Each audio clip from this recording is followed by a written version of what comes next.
마태, 마가, 누가, 요한복음에서 다 마지막 부분은 예수의 확실하고도 분명한 부활하심에 대해 소개하고 있습니다. 공통점은 이 부활이 부정할 수 없는 팩트라는 거예요. 역사적이고 육체적이고 실제적이라는 사실입니다. 사복음서를 다 보시면요, 공통적으로 거기에 집중하고 있어요. 항상 모든 스토리의 엔딩에 진짜 중요한 주제가 등장합니다. 결국 복음서의 주제는 예수의 부활이라는 거예요. 마태복음 28장 끝장을 보면 예수님은 확실히 부활하셨다는 것을 보여줍니다. 트루 스토리다 이거는. 거기 지키고 있었던 군인들도 실제 인물이었고요, 그들이 다 기절해 버렸어요. 이 사실이 너무도 숨길 수 없는 팩트였기에 유대인들도 이것이 이슈가 될까 봐 본의 아니게 예수의 부활의 사실을 군인들까지 매수하면서 감추려 했습니다. 예수가 싫어서 죽게 했던, 예수를 혐오했던 그 유대인들 자체도 이 사실을 돈 주고 숨겨야 될 만큼 이건 너무 분명한 사실임이 입증되고 말았습니다. 그리고 그토록 가두고 숨기고 입을 막았지만 이 소문은 일파만파로 전파되어 오늘날까지 이르렀습니다.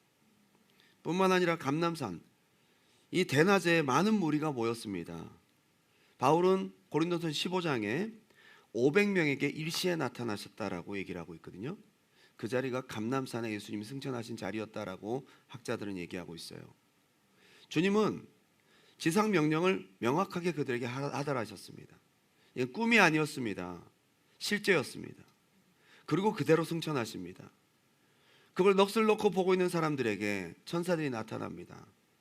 갈릴리 사람들아 어찌하여 예수를 보고 있느냐, 이건 꿈이 아니야. 너희가 지금 눈으로 똑똑히 본 것처럼 주님은 확실하게 다시 오신다. 분명히 살아나셨고 분명히 재림하실 거야. 그렇게 마태복음 28장은 끝이 나고 있습니다. 누가복음 24장도 예수 부활의 팩트를 강조해서 설명하고 있습니다. 제자들이 있는 그 공간에 나타나셨고 제자들과 대화하셨습니다. 제자들이 생각하고 있는, 혹시 귀신이 아닐까, 영이 아닐까 하는 그 생각을 말씀하십니다. 보라, 영은 실제가 없잖아. 나는 손과 발에 이 못자국을 보아 알라. 그리고 먹을 것이 없냐라고 요청하셔서 굳이 생선을 드셔가면서까지 이 부활이 육체적이고 사실이고 실제적인 것임을 보여주셨습니다. 그리고 40일 동안 이 땅에 체류하시면서 하나님 나라의 일을 설명하십니다. 제자들이 이때 믿음이 자란 거예요. 그리고 성령을 받으면서 이것이 심령 속에 이루어지면서 제자들은 복음 전도자가 되기 시작합니다. 이 부활의 팩트는 사도행전, 복음 전도의 중요한 근거로 출발되고 있습니다. 누가복음과 사도행전은 저자가 같잖아요.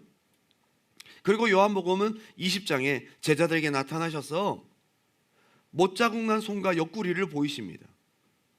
부활이 팩트라는 것을 보게 하십니다. 도마는 어쩌면 부활의 실제성에 대한 의심을 가진 모든 일을 대표하는 사람이었고 그 도마의 궁금증을 만져보게 해서 해결해 주셨습니다. 예수의 부활은 육체적이고 실제적이고 사실적입니다. 모든 복음서의 중요한 결말이라고 볼 수 있습니다.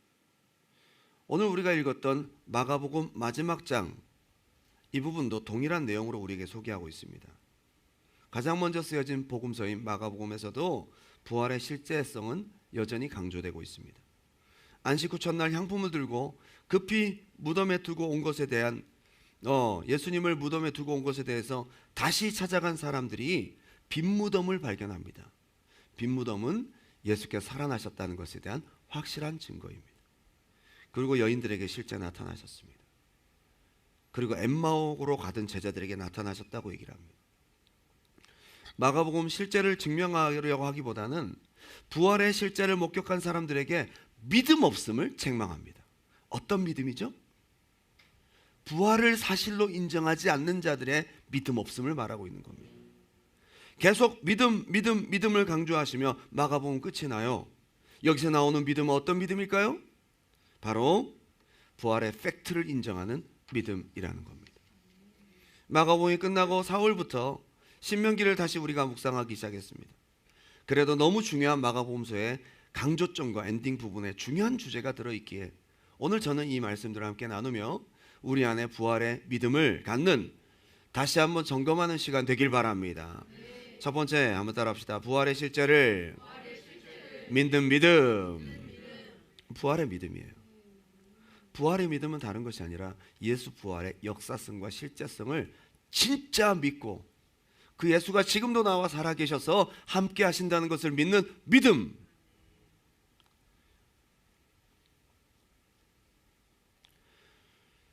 히브리서 2장 14절입니다. 자녀들은 혈과 육에 속하였음에 그도 또한 같은 모양으로 혈과 육을 함께 지니심은 죽음을 통하여 죽음의 세력을 잡은 자 곧 마귀를 멸하시며 또 죽기를 무서워함으로 한평생 매어 종로로 다는 모든 자들을 놓아주려 하심이니 이는 확실히 천사들을 붙들어 주려 하심이 아니요 오직 아브라함의 자손을 붙들어 주려 하심이라. 지금 이 마가복음의 원독자는 네로의 핍박 아래 있었던 로마 교회 성도들이었습니다.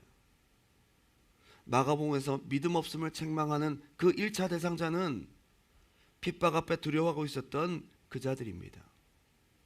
부활이 실제여야만 됩니다. 그래야 이 핍박도 이길 수 있습니다. 부활은 기독교 신앙의 핵심입니다. 우리가 믿는 가장 확실한 증거입니다. 승리의 증표입니다. 여러분 이제 봄이 오잖아요. 가장 먼저 열매가 나기 시작하고 봉우리가 생기기 시작하면 그것은 하나로 끝나는 것이 아니라는 것을 우리는 잘 알고 있습니다. 첫 열매는 굉장히 중요한 증거입니다. 그 다음 우리가 보지 않아도 그 열매를 따라 앞으로 많은 열매가 생길 것을 우리는 상상할 수 있습니다. 이거는 자연의 이치이기도 합니다. 근데 부활의 첫 열매이신 예수를 바라볼 때에 우리도 부활할 것이 믿어집니다. 주님은 제자들 다 보는 눈앞에 나타나셨습니다. 한 사람 한 사람이 아니라 다 있는 곳에. 근데 그때 도마만 없었습니다. 환상이 아니었습니다. 허상이 아니었습니다. 예수님을 너무 보고 싶었던 그리움의 어떤 이미지가 아니었습니다. 꿈이나 환상으로는 동시에 목격할 수가 없습니다. 11명이 동시에 환각 상태에 빠졌다라고 생각하는 사람들도 있을지 모릅니다. 실제 그런 주장을 한 사람도 있었고요. 근데 500명이 동시에 환각 상태에 빠지는 것은 쉽지가 않습니다. 환각이나 꿈 같은 것은 심리학자들이 얘기할 때에 감기처럼 전염되는 것이 아니라고 얘기를 합니다. 개개인에게 나타난다고 합니다. 동시에 같이 있다고 해서 같은 꿈을 꿀 수가 없다는 거죠. 집단 체면을 시킬 수 있는 것도 가능하다고 볼 수 있습니다. 능력이 있어서 집단으로 짐승 소리를 내게 한다든지 일시적인 기현상을 보이게 할 수는 있지만 동시에 같은 꿈, 같은 환상을 500명이 꾼다는 것은 불가능한 일입니다. 만약에 그게 가능하다면 그건 부활보다 더 큰 기적일 것입니다. 그 환상을 40일간 여러 차례 동시에 여러 사람들에게 목격하게 하셨고 인격적으로 대화를 나누셨고 함께 식사하셨습니다. 사도 바울은 그 부활하신 예수님의 환상을 아주 벌건 대낮에 사람들이 보았다고 얘기를 하고 본인도 다메섹 도상으로 가면서 예수의 부활하심을 바라보고 눈이 멀어버렸어요. 환상 아니었습니다. 예수의 부활을 바라보고 눈이 멀었습니다. 바울의 고백이라고 볼 수 있습니다. 일단 부활의 증거를 생각하기 전에 먼저 이 부활은 죽어야만 부활이 성립되는 거니까 여러분 십자가형을 받고 살아난 사람이 지금까지 있을까요? 없을까요? 십자가형을 받고 살아난다는 것은 불가능하다라고 얘기를 합니다.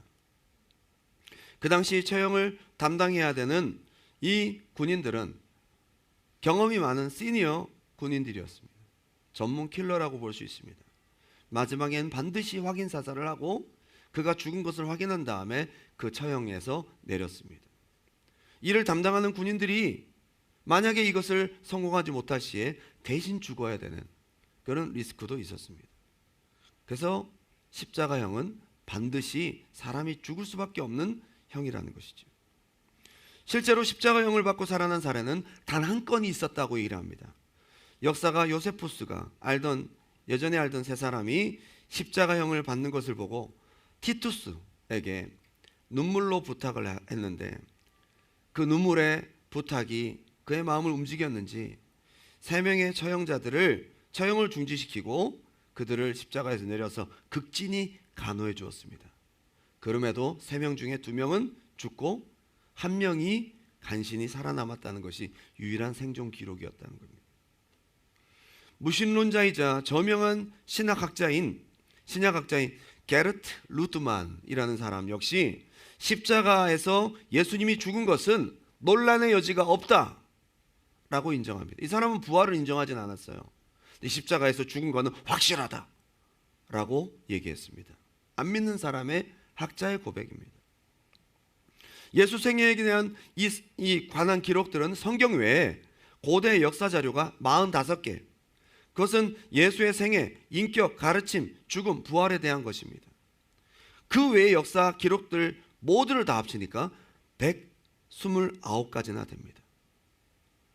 게리 하버마스의 역사적 예수라는 책에서 이 리서치에 대한 통계를 공개했습니다. 예수의 죽으심과 부활은 확실한 사실입니다. 역사적 사실입니다. 신화나 설화가 아닌 것입니다.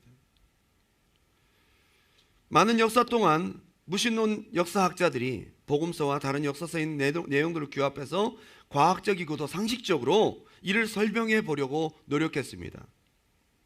제자들이 보았다는 것은 환상일 것이다. 환상 가설을 내세웠습니다. 근데 아까 얘기했죠. 동시에 똑같은 환상을 보는 것은 쉽지 않은 일이라고. 그리고 예수님이 죽은 것이 아니라 십자가에서 기절했다는 기절설을 들고 나오기도 했습니다. 근데 아까 얘기했죠. 십자가에서 살아난 사람이 없다는 것을. 모든 것은 제자들이 꾸며낸 얘기라는 음모설도 또한 등장했습니다. 그런데 이 모든 가설들은 검증을 통과하지 못했습니다.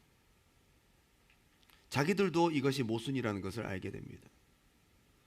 십자가형을 받고 물과 피를 다 쏟은 상태, 죽음을 확인하고 장사 지내고 3일 후에는 세마포로 싼 수위를 풀기도 쉽지가 않습니다. 여러 남자들이 함께 굴려야 될 돌을 안에서 굴려내고 나오는 것도 어려운 일입니다. 그리고 스스로 나와서 무장한 소대 인원급의 군대를 홀로 물리치고 탈출하는 것도 쉽지가 않습니다. 그리고 새벽에 무덤에서 나와 여인을 만나고 엠마오까지 함께 걸어가면서 제자들에게 친절하게 자신의 부활을 설명하고, 그리고 부활하신 그날 저녁까지 풀숲에 매복해 계시다가 제자들에게 짠 하고 벽을 뚫고 나타나셨다. 이것은 모두가 다 그들이 생각하는 이 불신앙적인 관점의 부활론과 맞지 않습니다. 결국 예수님은 부활하셨다는 것이 맞습니다. 수많은 문헌과 역사적 증거들을 통해서 비평적인 무신론 학자들까지도 이 사실을 받아들이기 시작했습니다. 한번 따라 합시다. 예수님은 실제적으로 육체적으로 부활하셨습니다. 그걸 믿는 여러분 되시기 바랍니다. 1975년부터 빈 무덤에 대해 쓰여진 3,400개의 문헌들을 조사한 결과 75%의 학자들이 빈 무덤이 발견된 것은 역사적 사실이다라고 받아들였어요. 대부분 안 믿는 사람들입니다. 예수님의 무덤은 빈 무덤이라는 것입니다. 예수님의 제자들이 예수님의 부활을 믿었고 그 믿음 때문에 목숨을 걸고 복음을 전할 수 있었던 겁니다. 사람은 살려고 거짓말하지 죽으려고 거짓말하지 않는다는 것. 자기들이 부활을 목격했기 때문에 목숨 다해 부활을 전한 것이지, 이걸 스스로가 꾸며낸 그 얘기 때문에 스스로 목숨을 버릴 바보들은 없습니다. 베드로가 살려고 3번 부인했습니다. 제자들도 다 도망갔습니다. 그런데 50일이 지나서 무슨 변화가 있었기에 이들 모두가 다 합세하여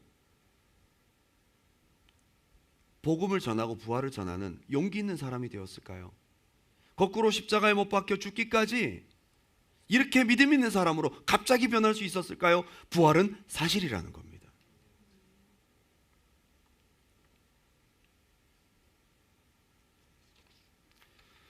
(1세기) 기독교가 폭발적으로 부흥합니다. 네로의 핍박으로부터 시작해서 약 250년간 10명의 황제로부터 아주 길고도 혹독한 핍박이 이어집니다. 그때 카타콤이라는 것이 등장하잖아요. 이 긴 시간 동안 자기의 모든 것을 버려가며 심지어 목숨까지 버리며 복음을 전하고 믿음을 지켰던 근거가 무엇일까요? 부활이 사실이 아니고서는 절대로 있을 수 없는 일이라는 거예요. 부활이 사실이어야만. 이것을 믿습니까? 이게 생명력 있는 믿음, 산믿음이라는 거예요. 초대교회 성도들이 부활신앙을 가졌던 것은 예수님의 빈무덤만이 아니었습니다. 어떤 팩트에 대한 이론적인 납득만이 아니었어요. 그 초대교회 회중 가운데 부활의 주님이 직접 임재하신 것을 경험하고 느꼈습니다. 객관적 증거 자료로만 불충분합니다. 오늘 이 시간 우리 주님이 함께 하십니다.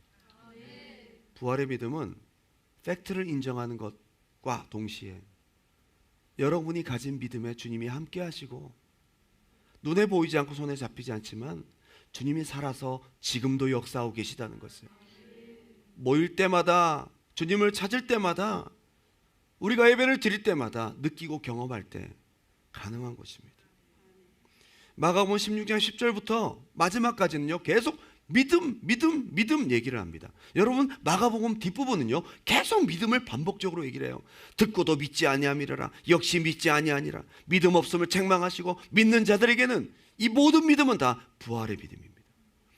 마가복음 16장 10절 마리아가 가서 예수와 함께 하던 사람들이 슬퍼하며 울고 있는 중에 이 일을 알림해 그들은 예수께서 살아나셨다는 것과 마리아에게 보이셨다는 것을 듣고도 믿지 아니하니라. 어떤 믿음이죠? 예수의 부활의 팩트를 받아들이지 않았다는 거예요. 이 믿음에 대한 이야기를 하고 있어요. 너무 중요하기 때문에 이것을 강조하고 있는 겁니다. 12절 그 후에 그들 중 두 사람이 걸어서 시골로 갈 때에 예수께서 다른 모양으로 그들에게 나타나시니 두 사람이 가서 남은 제자들에게 알리었으되 역시 믿지 아니하니라. 어떤 믿음이죠? 부활의 팩트를 인정하지 않는 믿음. 14절 그 후에 11 제자가 음식 먹을 때에 예수께서 그들에게 나타나사 그들의 믿음 없는 것 어떤 믿음이죠? 부활의 사실성을 믿지 않는 믿음입니다. 마음이 완악한 것을 꾸짖으시니 이는 자기가 살아나는 것을 본 자들의 말을 믿지 아니함이라. 마가복음은 이 믿음을 우리에게 주시고자 하나요. 이 믿음 없으면 안 되는 거예요.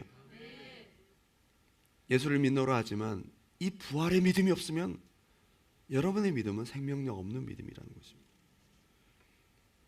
이 책망은 사실은 원독자인 네로 핍박 아래 있었던 로마 교회 성도들이 받을 책망이었습니다. 자기들을 향한 책망이라고 받지 않았을까요? 이 죽음도 핍박도 다 이길 수 있는 믿음은 부활의 믿음이구나. 부활의 믿음으로 그들은 순교했어요. 이 믿음으로 이기고 이 믿음으로 살고 이 믿음으로 핍박도 죽음도 고통도 어떤 불이익도 넉넉히 이길 수 있는 것입니다. 두 번째는 한번 따라할까요? 부활의 믿음이 복음의 재료, 주님과 동행하는 삶이 된다는 것입니다. 마가복음 16장 15절 또 이르시되 너희는 온 천하에 다니며 만민에게 복음을 전파하라. 언제부터 이 얘기를 하시죠? 믿음 없음을 책망하시고 자기의 믿음, 부활의 실제를 그들에게 보이신 다음에 주신 것이 뭐냐 하면 복음 전파의 사명이에요. 이 복음 전파는 부활의 믿음이 선제돼야 됩니다. 부활의 믿음이 없이는 복음 전파가 되지 않습니다. 16절 믿고 세례를 받는 사람은 구원을 얻을 것이요 믿지 않는 사람은 정죄를 얻으리라. 이 부활의 믿음은 생명의 씨앗과 같아요. 전하는 사람이 부활의 믿음을 가지고 전하면 그가 그 부활의 믿음을 받고 믿고 세례를 받으면 구원을 얻는다는 거예요. 이 믿음은 역시 부활의 믿음을 말합니다. 부활을 전하고 부활을 믿는 사람이 세례를 받을 때에 구원을 얻게 된다는 거예요. 믿지 않는 사람, 이 믿음 없으면 뭘 말하는 걸까요? 부활을 믿지 않는 거죠. 그리고 17절에 믿는 자들에게는 어떤 믿음이죠? 부활의 믿음입니다. 여러분, 우리가 능력이 없는 이유는 부활의 믿음이 없기 때문이에요. 그냥 단순히 믿습니다 믿음이 아니에요. 우리는 마가복음 16장 17절 말씀을 많이 인용했습니다. 믿는 자들에게는 이런 표적이 따르니 저희가 귀신을 쫓아내고 새 방언을 말하고 병든 자에게 손을 얹은 단순한 믿음으로 우리가 생각하고 말았어요. 근데 전체적인 컨텍스트를 볼 때에 마가복음 16장에 주님이 우리에게 주시고자 하는 믿음 없음을 책망하시고 믿음을 가지라고 얘기하시고 계속 강조하는 그 믿음은 뭐냐? 부활의 믿음. 부활의 믿음에서 차이가 난다는 거예요. 조금 전까지 제자들의 믿음 없음을 책망하시고 부활을 각인시킨 다음 부활의 믿음을 말하고 계십니다. 여러분, 참 우리가 믿노라 하지만 믿음의 성격도 다 다른 것 같거든요. 지금 여기서는 어떤 믿음을 말하느냐? 예수님의 부활은 실제고 지금도 예수님은 살아계셔서 나와 함께 하시고 나의 기도에 응답하시고 나의 믿음에 반응하시고 보증하시는 살아계신 하나님이라는 믿음. 이 믿음. 씨의 생명력은 굉장히 민감합니다. 겉으로 다 똑같이 생겼어도 씨가 좀 너무 지저분해서 뜨거운 물에 푹 해가지고 심으면 그 씨는 나지 않아요. 씨를 살짝만 끓는 물에 데쳐서 심으면 나지 않습니다. 살짝 데친 씨나 그냥 말린 씨나 겉으로 보면 똑같아요. 심어보면 알아요. 다 같이 교회 다니지만 다 믿는 자 같지만 그 믿음의 성격이 차이가 있어요. 여러분 속에 있는 이 생명력, 부활의 믿음이 있어야 된다는 거예요. 똑같이 생긴 계란이어도 겉으로 보면 유정란인지 무정란인지 모릅니다. 유정란이라고 써 있으니까 유정란인 줄 알지. 그거 봐서 어떻게 알아요? 몰라요. 똑같이 생겼어도 똑같이 교회에 왔어도 똑같이 믿습니다 해도 유정란 믿음인지 무정란 믿음인지 본인도 모를 때가 있어요. 부화해보면 알아. 생명력 있는 믿음의 차이는 부활의 믿음이라는 거예요. 부활을 확실히 믿는 여러분 되시기 바랍니다. 이 차이가 작은 것 같지만 굉장한 차이입니다. 유정란을 확실히 받았다고 해도 유정란의 운반에 주의하라고 합니다.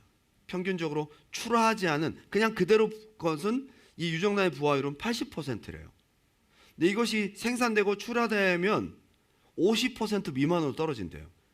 그 과정에 이 충격이 있고 그 과정에 온도 변화가 있고 보관이 되고 이 달라요. 굉장히 민감합니다. 그리고 출하 과정에 조금 거칠게 다뤄진 유정란은 하나도 부화하지 않을 수 있다고 얘기를 합니다. 금이 같거나 얇은 껍질의 알은 여기에 병균이 침투될 수 있고 그 안에 온도 차이가 생기고 기압의 차이가 생기면서 여지없이 부화를 하지 않는다는 거죠. 겉으로 봐서 몰라요. 여러분의 믿음은 부활의 믿음입니까? 평생 내가 민노라하고 교회를 다녔는데 내 속에 부활의 믿음이 없었던 거야. 지금 마가복음은 너무도 분명하게 우리에게 이 얘기를 하고 있어요. 오늘 저와 여러분 안에 이 생명력 있는 이름, 이 부활의 이름, 부활의 믿음. 두란노 서원에서 똑같이 예수 이름을 사용했습니다. 그런데 내가 바울과 예수는 알지만 넌 누구냐? 부활의 믿음으로 예수 이름을 사용하지 않은 거예요. 똑같이 예수 이름을 사용했는데 예수 이름을 빙자한 거죠. 겉으로 보면 똑같이 믿음 있는 사람 같아요. 근데 벌써 알아요. 반응합니다. 영은 압니다. 여러분이 부활의 믿음으로 예수 이름을 부르고 선포하는지 부활의 믿음으로 나아가는지 벌써 압니다. 작은 차이 같습니다. 그런데 믿음의 결과는 엄청나게 다른 것입니다. 18절 뱀을 집어올리며 무슨 독을 마실지라도 해를 받지 아니하며 병든 사람에게 손을 얹은 즉 나으리라 하시더라. 실제로 병든 사람에게 손을 얹을 때 부활하셔서 지금도 살아계신 예수의 이름으로 선포하며 병을 고칩니다. 예수님이 이 사람의 질병을 위해서 맞으신 것은 팩트고 그리고 예수님의 죽으심도 사실이고 그리고 부활하셨다 할 때는 벌써 이 사람을 위해서 값을 치르신 것이 팩트가 됩니다. 그리고 지금 손을 얹을 때 지금도 살아계셔서 피 묻은 손으로 나와 함께 역사하고 계신 주님을 인정하면서 부활의 믿음으로 나아갈 때는 결과가 확실히 다른 것입니다. 저도 다 비슷한 줄 알았어요. 내 안에 어떤 믿음을 가지고 예수 이름을 사용하고 주님을 인정하느냐에 따라 다르더라고요. 이 예배, 우리 기도에 부활의 주님이 지금도 살아계셔서 여기 계시다고 믿고 주님을 인정하는, 살아계신 주님의 임재를 인정하는 예배와 기도에 주님은 역사하십니다. 보증하십니다. 19절, 주 예수께서 말씀을 마치신 후에 하늘로 올려지사 하나님 우편에 앉으시니라. 이걸 너무 시각적으로 보여주고 있어요. 마가복음은요. 주님이 죽으신 것이 아니야. 없어지신 것이 아니야. 그가 올라가셔서 하나님 우편에 앉으시는 장면까지 다 그림으로 보여주는 듯 주님은 지금도 살아계시다는 거예요. 죽은 것이 아니고 없어진 것이 아니라 주님은 지금 계시다는 거예요.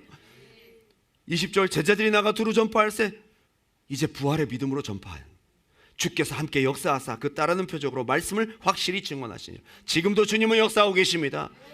저는 이걸 믿고 선포하거든요. 여러분은 다 똑같이 설교하고 똑같이 예배를 드립니다. 저는 이 작은 차이가 큰 차이라는 걸 알게 해요.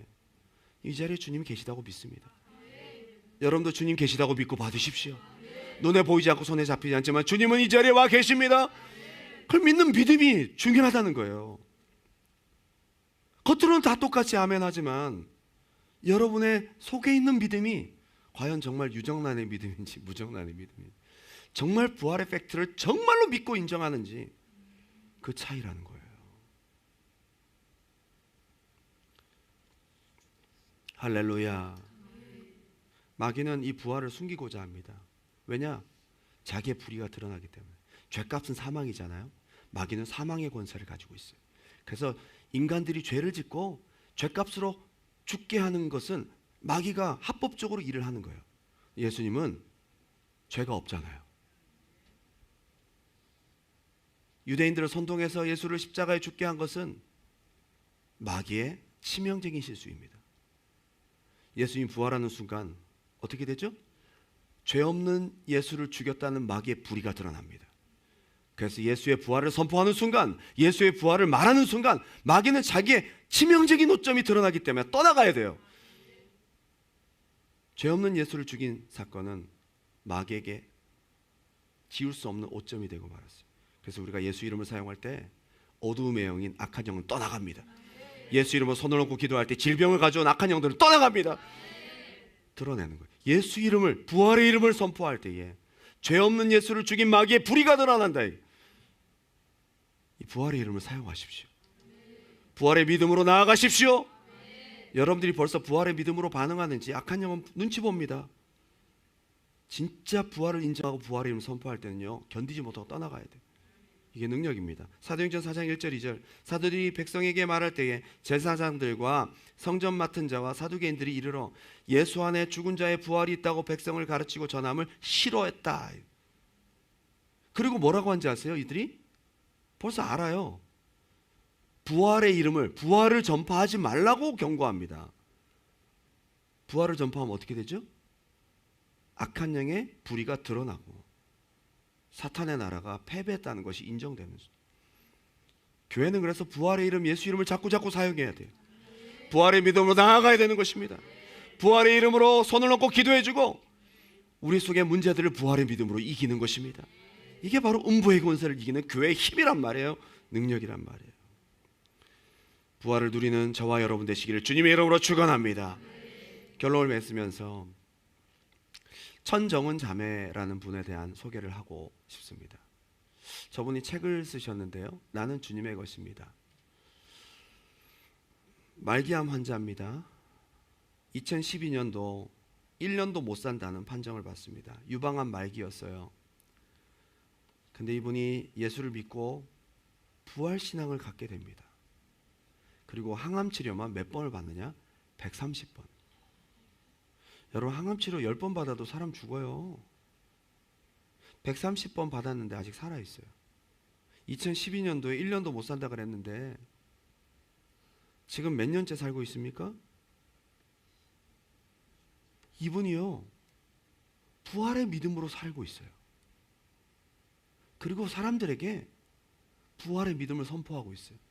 특히 말기암 환자들한테 복음을 전파하고 있어요. 나는 주님의 것입니다라는 책, 그리고 기독 다큐 영화 부활 그 증거가 2020년에 나왔고요. 2023년도에 부활 그 소망 두 번째 이야기가 나왔습니다. 다큐멘터리 영화예요. 너무너무 밝고 건강해 보여요. 겉으로 보면 전혀 암 환자 같지 않아요. 머리도 이렇게 까맣고 알고 봤더니 가발이더라고요. 원래 어릴 때부터 병원을 무서워하고 병원 가기를 싫어했대요. 피아노를 전공하셨는데 이제 자기가 30대 중반이 되다 보니까 너무 삶의 여유도 없고 이뤄놓은 것도 없고 해서 마음에 삶의 여유가 없었대요. 근데 몸이 계속 아픈데 병원 가기가 무서워가지고 안 갔어요. 근데 친구의 엄마가 뭐 이렇게 하다가 이 가슴에 딱딱한 것이 만져진 걸 보면서 너 병원 가야 돼. 그걸 엄마한테 얘기를 하니까 엄마가 병원 가자고 하는데도 안 가는 거죠. 치료하는 게 무섭다고. 그래서 엄마가 여행 가자고 해서 데리고 간 곳이 병원이었어요. 병원에 갔더니 거기가 약간 준종합병원인데 초음파를 1시간 넘게 보더래요. 그러더니 여러 의사가 와서 보고 하더니 너무 늦었습니다. 끝났습니다. 큰 병원으로 갔어요. 오진일 거야. 다른 곳으로 가봐야지. 다 가봤는데 1년도 못 산다는 공통적인 의견에 귀결되게 됩니다. 3일 내내 울었대요. 이제 끝났구나. 그때까지도 예수를 몰랐습니다. 이분은요. 집안에 예수 믿는 사람이 아무도 없었어요. 심지어 교회 다니는 사람 싫어하고 저주했대요. 교회 다니는 사람들은 무례하고 아무 집에나 문 두드리고 들어가서 그냥 교회 다니기 싫다고 하는데도 억지로 끌고 가고 막 말도 많고 너무 싫었다는 거예요. 근데 암이라는 병 때문에 이제 벌벌 떨게 됩니다. 병원 무서워서 치료받는 게 무서워서 안 갔는데 이제는 치료해달라고 매달려야 될 편이에요.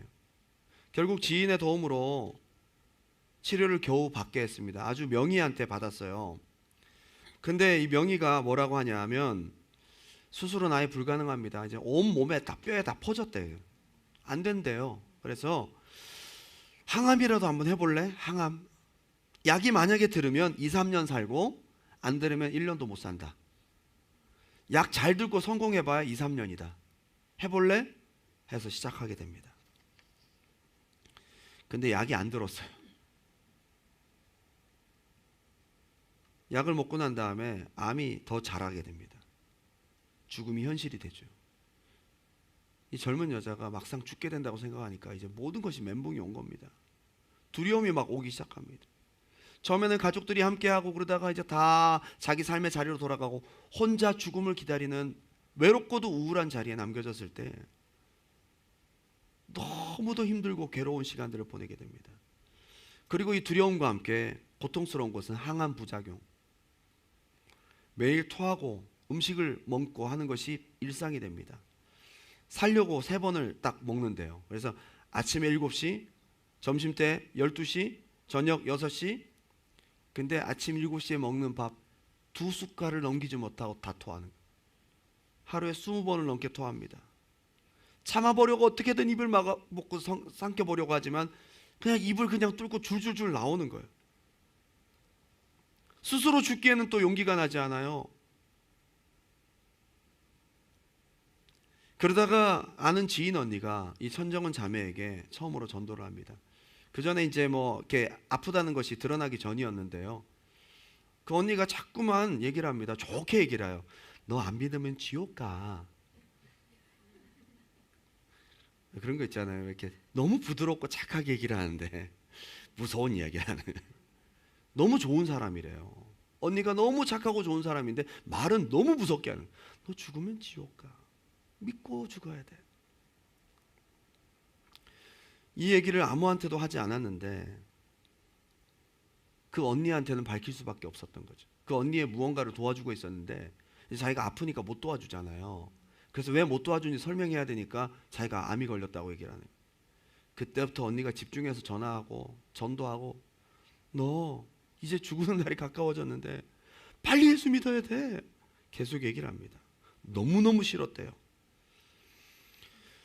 언니가 전화를 어느 날 해서는 야 내가 너 위해서 기도해 줄게. 우리 사람들하고 같이 기도할게. 언니만 기도해.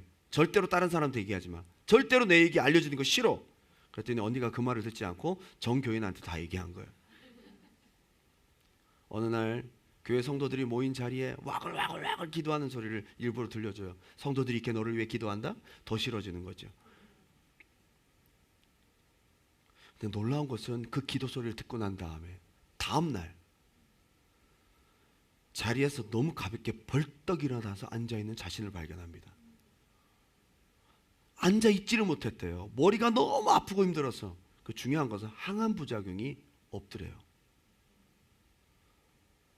한 번도 그날은 토하지 않고 야, 이렇게만 되면 살겠다 막 이런 생각이 막 들더라는 거예요. 이게 뭐지? 그리고 항암 부작용이 그 하루만 있는 것이 아니라 그 다음 항암 치료를 할 때까지 쭉 이어지더라. 밖에 나가도 자꾸 열이 나서 자기가 자꾸 들어와야 되는데 열도 나지 않더래요. 머리가 복잡해지기 시작합니다. 하나님 진짜 살아계신가? 이게 뭐지? 기도했다고 내가 지금 몸이 이렇게 좋아지는데 진짜 하나님 계신가? 그 언니가 말한 지옥도 진짜 있을지도 모르겠어. 그래서 그때부터 생각하기 시작합니다. 아무리 봐도 답은 하나님이야. 하나님이 있으면 지옥도 있는 거고 하나님 없으면 지옥이 없어. 하나님 없어야 돼. 그래서 하나님이 있는지 없는지, 하나님 없는 것을 증명하기 위해서 그 언니가 말해준 그 교회로 가게 됩니다. 그 교회가 저희 분위기랑 좀 비슷한가 봐요. 와글와글 기도하고. 그래서 이제 그 교회를 갔는데 가자마자 성도들이 막 아이고 제가 기도했던 그 성도님이시군요 막 얘기를 하고 갔더니 분위기가 막 방언으로 기도하고 막 기겁하는 거죠. 막 그때까지 이런 기도를 하고 이렇게 시끄럽고 막. 근데 게다가 목사님이 강단에 올라오셔서 그 말기암 환자 오늘 왔냐고 물어보더래요. 공개적으로 이렇게 세워서 하나님 앞에 살려달라고 자기 발로 걸어왔는데 제발 우리가 이 자매님을 위해서 주님께 살려달라고 기도합시다. 너무 싫었지만 사람들이 울며 불며 간절한 마음으로 전 성도가 그 자매를 위해서 기도하는 소리를 듣게 됩니다. 태어나서 그런 소리는 들어본 적도 없고 이렇게 목이 찢어져라 무서웠대요. 그래서 기도를 하고 있는 중간에 도망 나왔대. 그러고는 내가 사랑하는 그 언니가 이상한 집단에 다니고 있구나 생각해서, 근데 희한하게도 다음날 그 교회를 또 갔어요. 가면서 무슨 생각으로 갔냐 하면 이상한 시사 매거진 2580에 나올 만한 이 교회에서 저 사랑하는 착한 언니를 건져내야 돼. 내가 죽기 전에 이거라도 하고 죽어야 돼. 저 교회 분명히 이상한 교회야. 그래가지고 버스를 타고 가는데 그 처음 간 그 교회에서 예수님 부활하셨다고 부활의 능력으로 성도들이 전부 부활의 믿음으로 충만해요. 그리고 그 자매에게 전도지 하나를 줬는데 버스 타고 가면서 머리가 아프니까 책이라도 좀 읽어봐야겠다. 무슨 뭐라고 써있는지. 그래도 이 교회에서 나눠준 소책자를 읽고 비판할 생각을 가지고 뭐가 잘못된지 알아야 거기서 나오라고 할 거 아니에요. 그래서 그걸 읽는 중에 놀라운 역사가 벌어집니다. 거기 예수의 십자가 죽으심과 부활에 대한 사건이 나오는데요, 성령님이 그때 강권적으로 역사하십니다. 하나님의 아들이 예수님인데 예수님이 나의 죄를 대신해서 죽으셨구나. 그리고 예수님이 하나님의 아들이 부활하셨구나. 여러분 이거 어떻게 사람의 말로 설명할 수 있겠어요? 성령님이 역사하시니까 그게 믿어지더래요. 예수가 부활했다는 것이 믿어지더래요. 버스를 타고 그 교회에 도착하기 전에 그 자리에서 그 뒤에 있는 결신기도 다 따라하고 펑펑 울면서 교회 갑니다. 여러분 이게 가능한 일입니까? 하나님 살아계십니다. 예수 부활이 믿어지더래요. 그런데 중요한 것은 놀랍게도 이 일 이후부터 모든 것이 달라지기 시작합니다. 그리고 그 교회에서부터 은혜 생활을 시작합니다. 가장 중요한 것은 죽음의 두려움이 싹 사라졌어요. 모든 상황이 달라진 게 하나도 없습니다. 근데 중요한 것은 예수님이 부활하셨다는 믿음이 달라진 겁니다. 겉으로 봐서는 유정란인지 무정란인지 모른다니까요. 여러분 안에 이 믿음이 있기 바랍니다.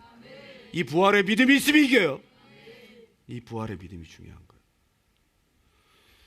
이제 죽을 준비를 합니다. 죽음이 그전까지는 그렇게 두려웠는데 이제 죽는 게 즐거워. 예수님 만나게 됐어. 이제 천국 갈 기쁨에 이제 마음에 자리 잡기 시작합니다. 1년이 안 남았다니까 계절별로 2벌씩만 옷을 남기고 전부 나눠줍니다. 죽고 난 다음에 그거 재수없다고 안 가져가니까 죽기 전에 다 나눠주고 2벌씩만 가지고 이제 내가 주님 만난다, 이제 내가 죽는다, 소풍 가듯이 죽음을 준비했대요. 그리고 마지막으로 나를 치료해 주느라 고생한 의사를 마지막으로 내가 전도해야 되겠다, 간호사 언니들을 전도해야 되겠다 생각하고, 내가 만약에 기쁨으로 죽는 모습을 보면 그들도 하나님 살아계신 거 믿겠지? 나는 기쁨으로 웃으며 죽을 수 있어. 여러분, 이게 어떻게 가능합니까? 여러분 속에 부활의 믿음이 들어가니까 죽음도 문제가 되지 않더라는 거예요. 이 믿음으로 사시기 바랍니다.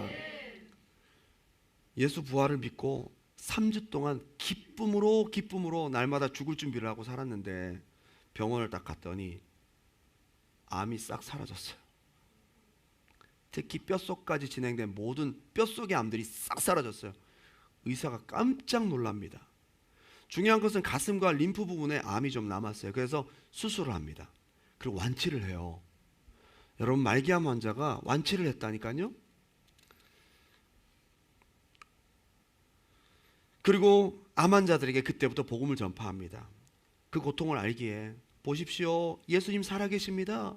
나도 그전에 믿지 않았어요. 그런데 예수를 믿고 난 다음에 제가 다시 새로워졌어요. 보십시오, 엑스레이 사진을 보십시오. 그전엔 이랬는데 이제 나았습니다.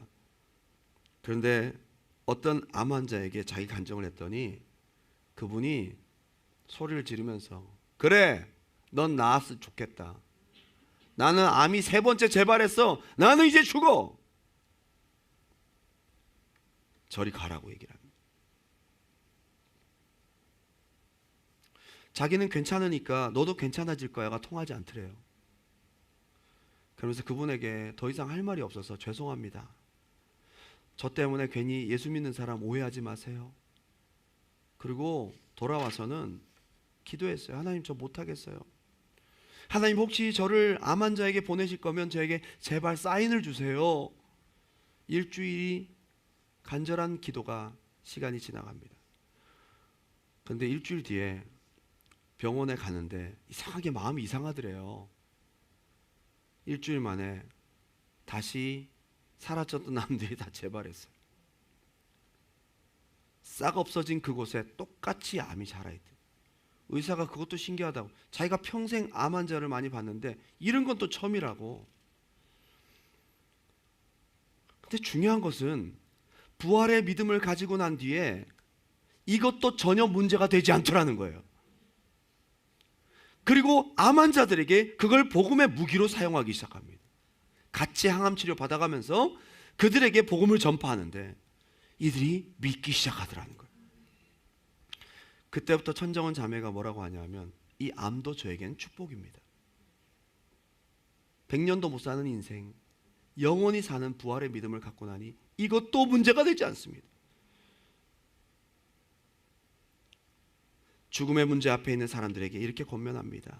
보통 사람들은 문제에 묶여서 거기에 눌리고 거기에 갇히고 이게 해결되지 않으면 거기에 그냥 멈춰버린대요, 사람들은. 그런데 이 자매가 얘기를 해. 예수를 알아야 풀린다. 예수를 진짜 알고 부활의 주님을 진짜 믿게 되면 이 문제가 더 이상 문제가 아니다, 이거예요. 저는 이 자매님이 부활의 믿음이 무엇인지를 우리에게 분명히 가르쳐준 너무도 중요한 메시지를 주고 있습니다. 부활의 믿음으로 무조건 다 되는 것이 부활의 믿음이 아니고요, 그게 있든 어떤 상관없이 이 땅에서의 모든 문제를 초월할 수 있는 것이 부활의 믿음. 이 부활의 주님을 믿는 믿음이 저와 여러분에게 우리 10년 가운데 확실하게 채워지길 주님의 이름으로 축원합니다.